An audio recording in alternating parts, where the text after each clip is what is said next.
daily soccer podcast with the Global Sports Podcast Network. Your body is unique, and Global Sports Podcast Network has partnered with Bioniq, the world's most personalised supplements. Bioniq provide 100% tailor-made supplements designed to deliver precisely what your body needs at exactly the right levels to optimise your health. No guessing. So click the link in the show notes. Use the code GSPN2025 for 40% off your first month's subscription. Bioniq. Don't settle for off-the-shelf solutions made for just anybody. Get what's right for you right now. Here at Global Sports Podcast Network, we spent a lot of time selecting our delivery platform. Zencastr came out the clear winner. With 4K video recording from your phone and AI editing that automatically removes all those ums and ahs, it's super easy to start a podcast that sounds great and is delivered efficiently. If you're ready to tell your story, check out the link in the show description to learn more about Zencastr. Hello and welcome to the Daily Liverpool podcast brought to you by the Global Sports Podcast Network. It is Wednesday, the 22nd of October, and it is Champions League night. The Reds are travelling to Germany to play against EINTRACHT Frankfurt to get away from, I suppose, the misery of the Premier League. But I suppose the Champions League has been a little bit miserable for us as well, because we lost that last game against Galatasaray. So not a good time for the Reds at the moment. But we will go into the preview of that game and have a look at Frankfurt, see what we're up against. Some other news that we'll touch on before then. Jurgen Klopp, great timing. An interview with the Stephen Bartlett podcast. I think it's Diary of a CEO. Huge podcast. Interviewed Jurgen Klopp. 2 hour, I think two and a half hours. Fascinating to listen to the man. Another reminder of just, how charismatic a manager he was for Liverpool. And, he was a manager that was just generational. He was in that Bill Shankly mould, completely rejuvenated Liverpool Football Club, awoke a sleeping giant, as it were. And, we're living the fruits of that Jurgen Klopp revival. But a really interesting interview. I'd recommend listening to that. And I mentioned that it was interesting timing. I'm sure that's not down to Jurgen Klopp, and I'm sure it's not down to the Stephen Bartlett podcast that they predicted this kind of slump in Liverpool's fortunes. But he is asked, amongst other things, they speak about his background and what kind of made Jurgen Klopp the kind of character that he is, the values that he has, his personality.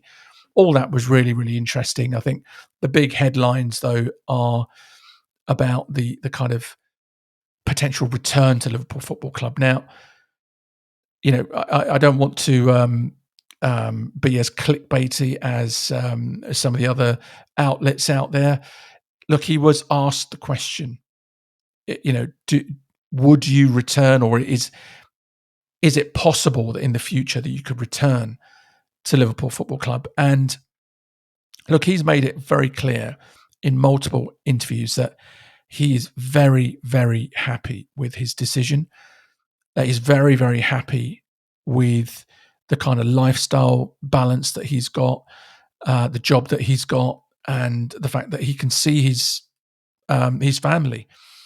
So I don't think there's any chance that he is looking to return to management anytime soon.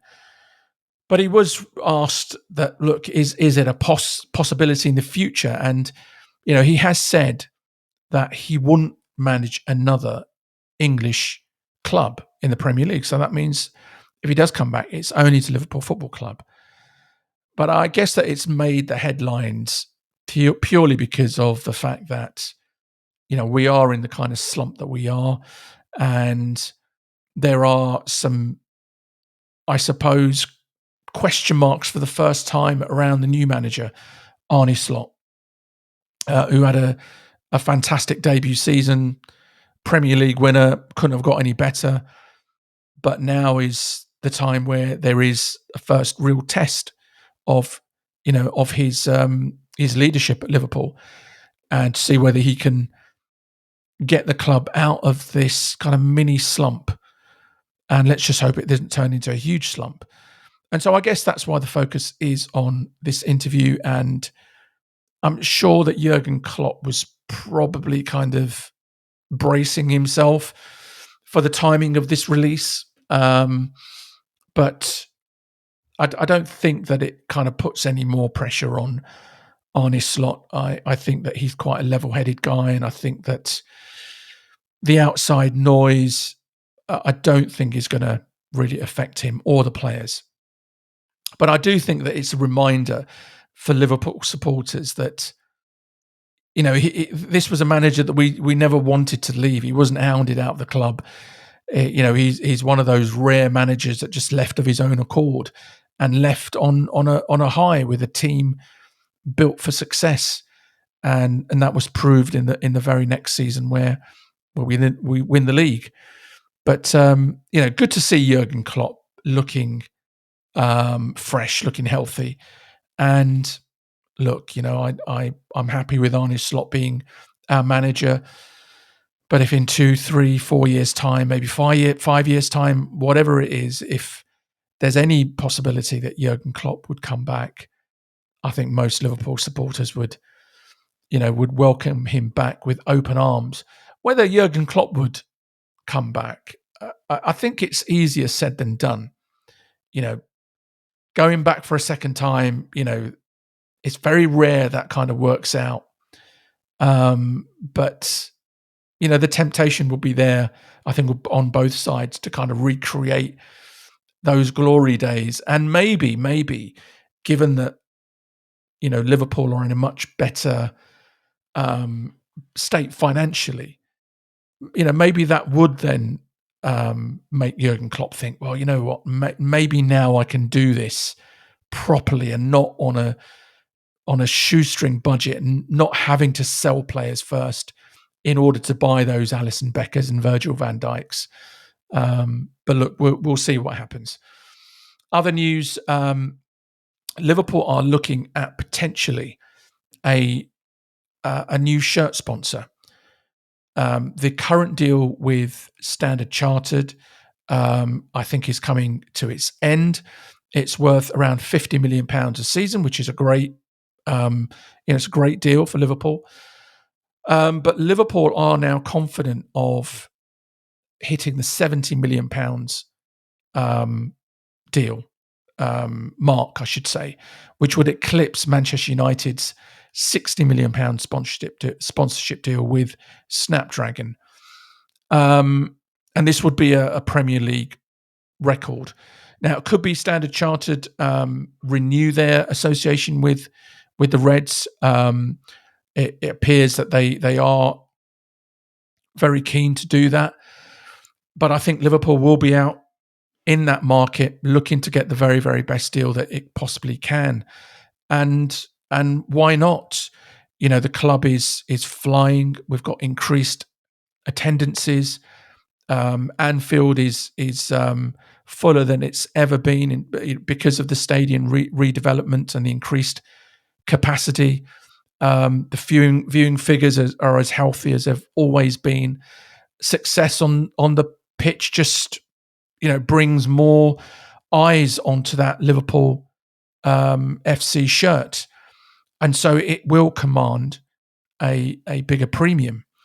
So I think if Liverpool and FSG can get another shirt sponsor, whether that's Standard Chartered or whether it's another organisation, and just maximise that commercial value, all well and good. It just means that the club are going to be even healthier moving forward and able to compete in the transfer market as they have shown, this previous transfer window. Okay, let's look ahead then to Wednesday night's Champions League game for Liverpool. As I said, they travel to Germany to play EINTRACHT Frankfurt. It's an 8 p.m. kickoff UK time. That is 3 p.m. Eastern time for our listeners in the States. EINTRACHT Frankfurt, they are currently sitting 7th in the Bundesliga with 10 points. And that's 3 points fewer than this time last season. And last season is why they are in the Champions League. They achieved their highest ever finish, a third place finish. So, this is a team that's has done really, really well. And their manager, young manager Dino Topmoller, is really well thought of in Germany and across Europe. And so I think they're quite an exciting team. They are conceding goals, but they are scoring as well. So I think this game could be quite interesting because we both seem to be coming into this game in kind of similar form, just a bit all over the place. I mean, if we look at Frankfurt's last 6 games, they've won 2, they've drawn 1, and they've lost 3. They've conceded 17, but they've scored 15. And so, bearing in mind that we've just forgotten how to defend, but we do have firepower up front. We are creating chances.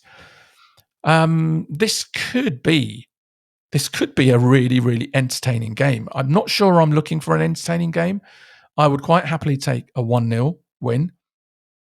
But this game does have goals written all over it. And so I think the team selection is going to be, again, really kind of crucial for Arne Slot. And, the games are coming every 2 and 3 days. And so I think he really does need to start rotating this squad. And I think one of the biggest criticisms that has been laid at the manager's feet is his kind of, whether it's inability or his unwillingness to kind of change certain players. So let's have a look at some of the team news that has come out thus far. Alisson Becker is still injured, so there's no chance that he's going to turn out for this game.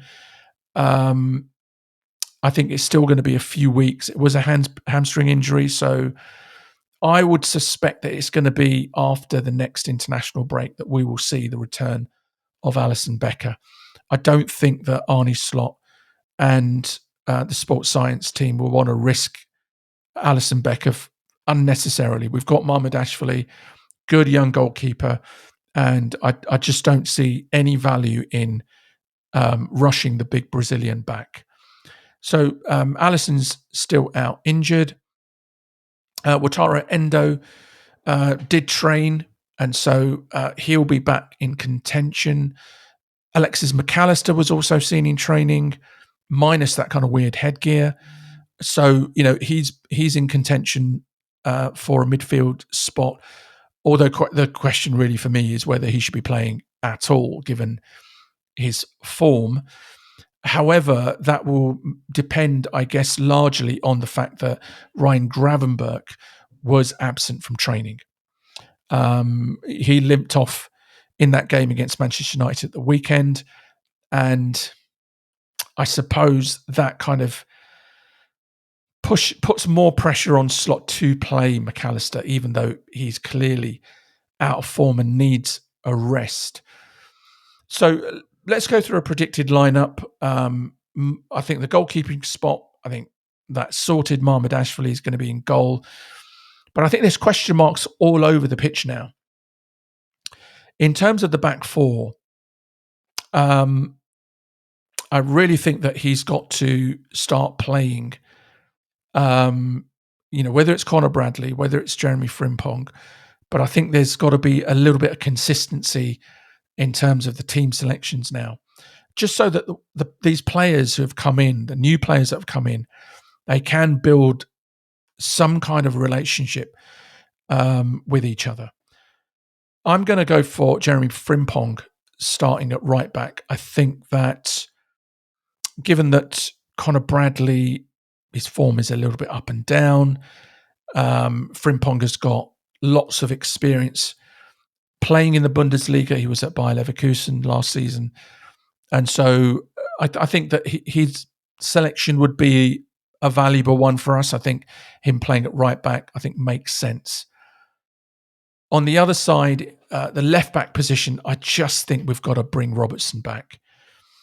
Whether it's in this game or whether it's the Brentford game, he's got to play one of these two games. And I would just, to be honest with you, I would play Robertson both games. I'd play him in the Champions League game against Frankfurt, and I would play him away at Brentford on the weekend. I don't think that Slot will do that. And so if that's the case, I would just give this spot to Robertson. We just need to get a bit of stability in that back line, and that is one thing that Robertson will give you. In terms of the centre-backs, I think there's it's time that Arne Slot starts to utilise his squad, I think, a lot earlier than he's doing. He did this last season, and look, it worked out very well in the sense that we won the Premier League and we won it fairly early. And, he kept pretty much the same team all the way to around about kind of February, March, and then we started to run out of legs. But I think that now, given what happened last season, and given that we cannot afford injuries in certain areas of the pitch, namely centre-back, I think he's got to play Joe Gomez. Joe Gomez is fit and he's available. And I just don't understand why he is persisting with Ibrahima Konate. Given that Konate, his form has been really up and down. He played very well at the weekend, but he's been very up and down. He has had a few injury niggles already, and we haven't even hit November. And so that should make a manager think, well, look, I can't keep going to the same well. I can't keep asking the same players to perform every 2 or 3 days, and then they break down. And then you just throw in these reserve players or the backup players cold, and then they break down.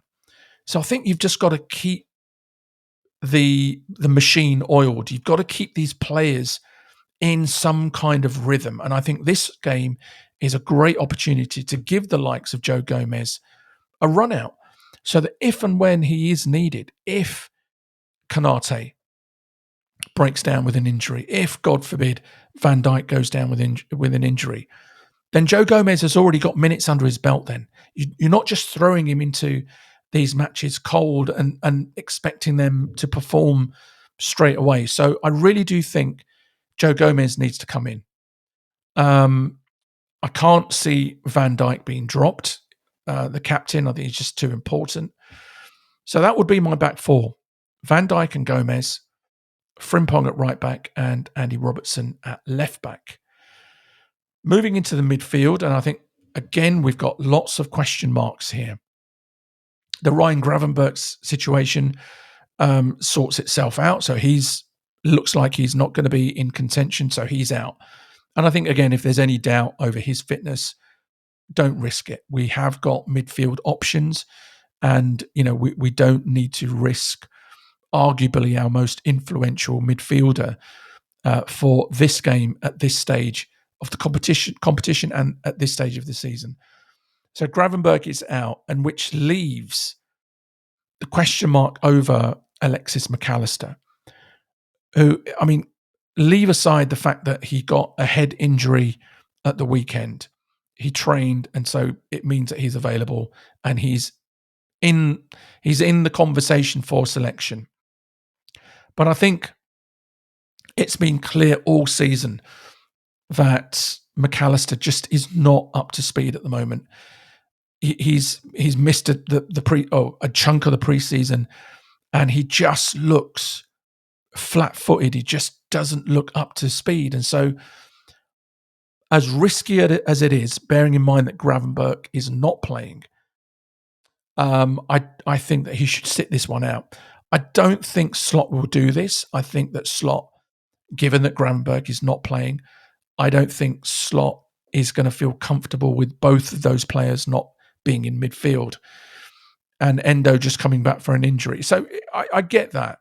But I think that there's enough there in Wataru Endo, which gives you that a bit more of a kind of defensive solidity.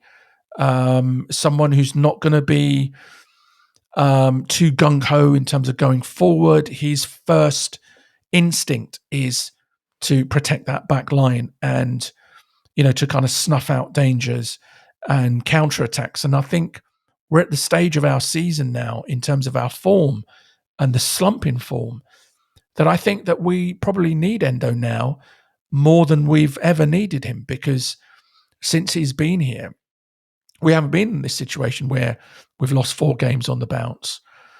And so I think that Endo would be a sensible selection away from home. Let's not do anything stupid. Let's not go out guns blazing. Let's just try and keep a clean sheet, knowing that we've got the players up front to create chances. So I would give that midfield spot to Wataru Endo. And next to him, I would give it to Curtis Jones. I think Curtis Jones this season has shown that I think he deserves more game time than he's got. And I cannot see why, given our recent form, why he hasn't been selected more. I mean, for me, I thought that he should have been selected for the weekend game, but he wasn't. And so now we've got 2 games in the next 3 days. I think he's got to play in one of them, and I would play him in this one. I think Endo and Jones. Endo is a very experienced player. He's the Japanese national captain. Curtis Jones is now a very experienced Liverpool player, both in the Premier League and the Champions League. The responsibility of playing in an away fixture in the Champions League will not faze him one bit. And I just think that he's in good form. And so right now, given how we are playing, we need players who are in good form, and he's one of them. So I hope that the manager picks Curtis Jones, which means that the other slot, Wirtz is up there. Florian Wirtz will tick a lot of boxes. He's going back to the Bundesliga.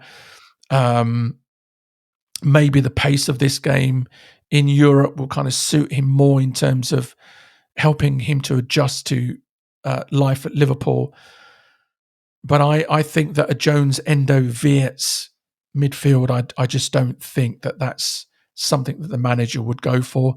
I think he'll go for the tried and trusted, and that is Dominik Szoboszlai. And I think that would be a good midfield for us to go to Frankfurt and to try and get a result. So that's my midfield: Curtis Jones, Wataru Endo, and Dominik Szoboszlai, which now brings us to the forward lineup, which again, lots of question marks there. Does Salah play? Is he going to be dropped? Is it Ekitike or is it Isak? Is it Gakpo or Wirtz or there's lots of other players that we could bring into the fray. Federico Chiesa, that's who I was dilly-dallying over. I can't believe I forgot Federico Chiesa's name, but he's up there to be selected as well. Let's go to Mohamed Salah. Let's start there, because most of the speculation, most of the conversation has been around whether or not it's time to pull him out of the team.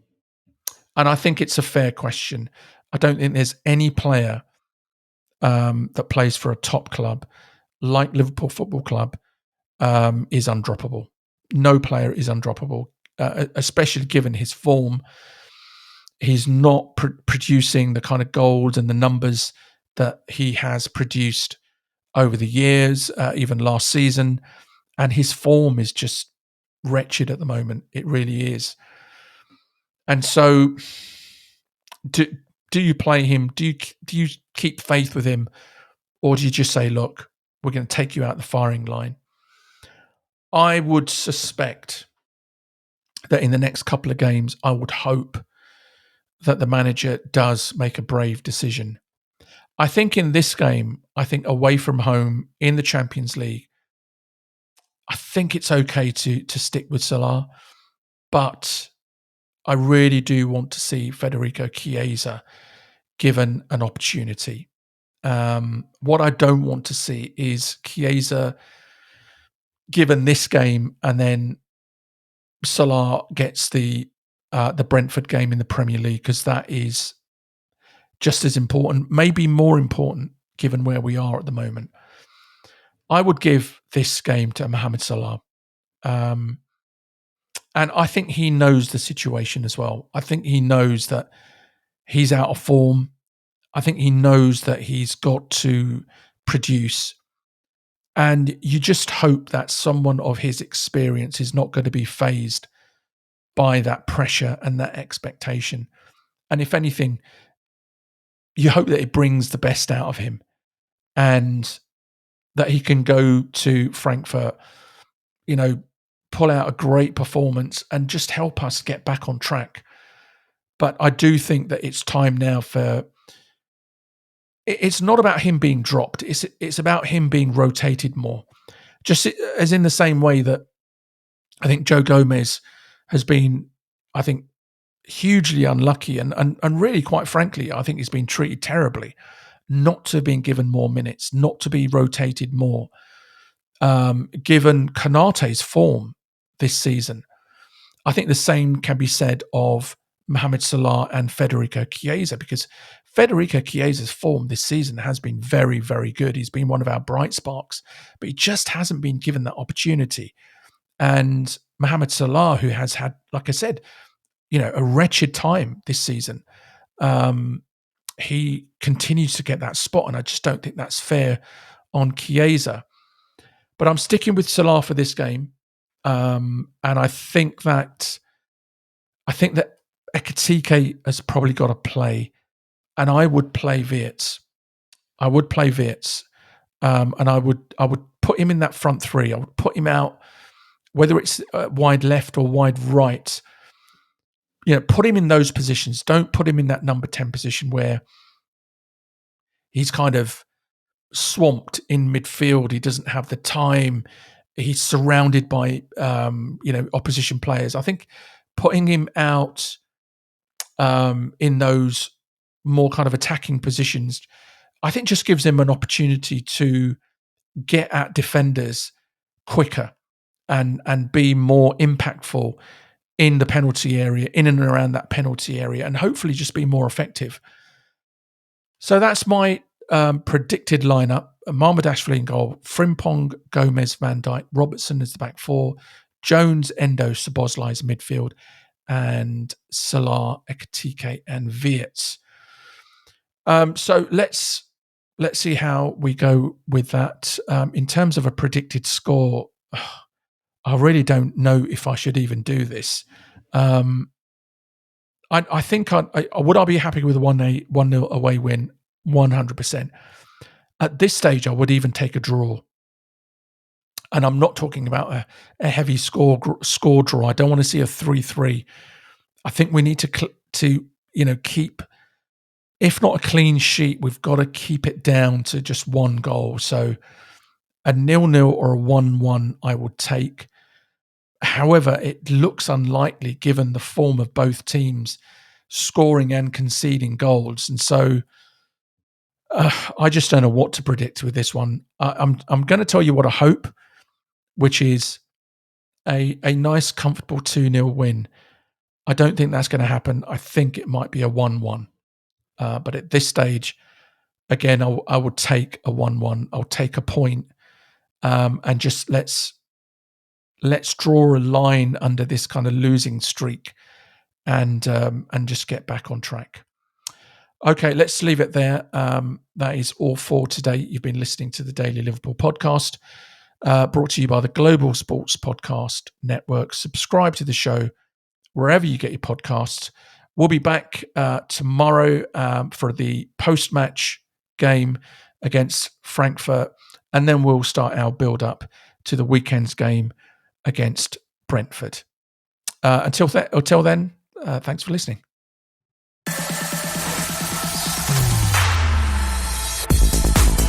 Your daily soccer podcast with the Global Sports Podcast Network.